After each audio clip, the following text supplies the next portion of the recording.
Welcome. In front of me is a VIVO X80 Pro, and today I'll show you how we can hard reset this device through settings.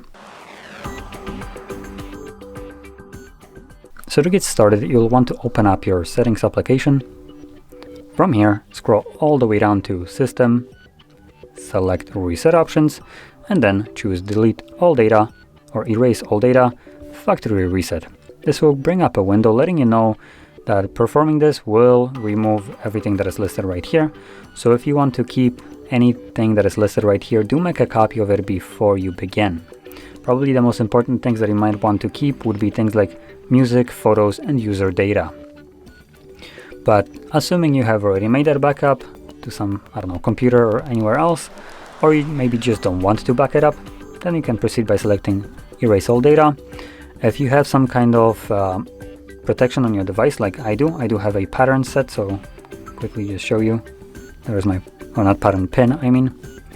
You will also need to confirm it right here, so for me it's 1, 2, 3, 4, and then select Erase All Data. And this will now begin factory resetting our device.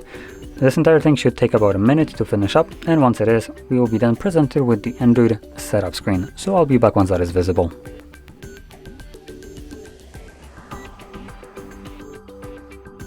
And as you can see, factory reset is now finished, and you can set up your device however you like. So if you found this very helpful, don't forget to hit like, subscribe, and thanks for watching.